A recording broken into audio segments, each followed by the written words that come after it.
আজকে আমরা দুনিয়াকে এত বেশি পছন্দ করি, কখনো মরতে চাই না। আজকে দুনিয়াকে এত বেশি পছন্দ করি, আল্লাহর দিন মেনে চলতে চাই না। আজকে দুনিয়াকে এত বেশি পছন্দ করি যে আমার অসহায় মজলুম ভাই বোনের জন্য আমি আমার জবানটাকে উচ্চবাচ্য করতে পারি না। আমি এমন অবস্থায় আমার জীবন যাপন করি, আমার পরিবারের জন্য খাবার মজুদ আছে, আমার সংসারের জন্য খাবার মজুদ আছে, আমার বাচ্চার দুধ মজুদ আছে,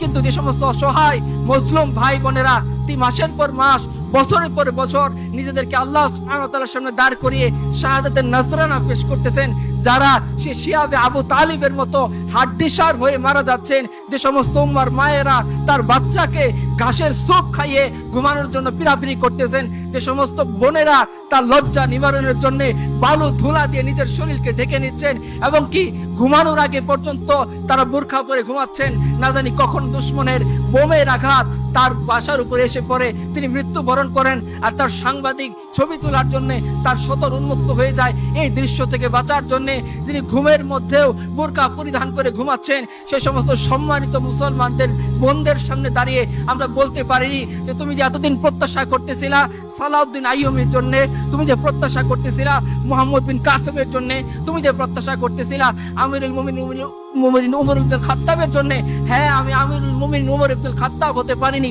হ্যাঁ আমি মুহাম্মদ বিন কাসেম হতে পারিনি, হ্যাঁ আমার মুরদ নাই সালাউদ্দিন আইয়ুবী হতে পারিনি, কিন্তু আমি আল্লাহর গোলাম তো, তোমার ভাই তো, তোমারই কোনো মায়ের সন্তান তো, তোমার কষ্ট দেখে আমি সহ্য করতে পারিনি। তোমার ভিডিও আমাকে আমার ওয়াইফের কাছে শান্তিতে থাকতে দেয়নি। আমি হানজালার মতো বিবির সাথে শুয়েছিলাম, কিন্তু যখন ডাক এসেছে যে তোমাকে মুক্ত করতে হবে, আমি বিবির সাথে ফরজ গোসলরত অবস্থায় আর দেরি করিনি, তোমার ডাকে সাড়া দিয়ে আমি চলে এসেছি তোমাকে মুক্ত করার জন্য। আমার কাছে কিছুই ছিল না, কিন্তু তোমাদেরই নেতা ইয়াহইয়া সিনওয়ার রাহমাতুল্লাহি আলাইহি শিখিয়ে গিয়েছেন যে জালিমের সাথে মোকাবেলা করার জন্য ট্যাঙ্কের দরকার নাই, জালিমের সাথে মোকাবেলা করার জন্য মিসাইল পাওয়ারের দরকার নাই, জালিমের সাথে মোকাবেলা করার জন্য আমাদের মার্কাবা ট্যাঙ্কের দরকার নাই। ইয়াহইয়া সিনওয়ার সে লাঠিটাকে কুড়িয়ে আমি তোমাকে বাঁচানোর জন্য তোমার কাছে চলে আসছি।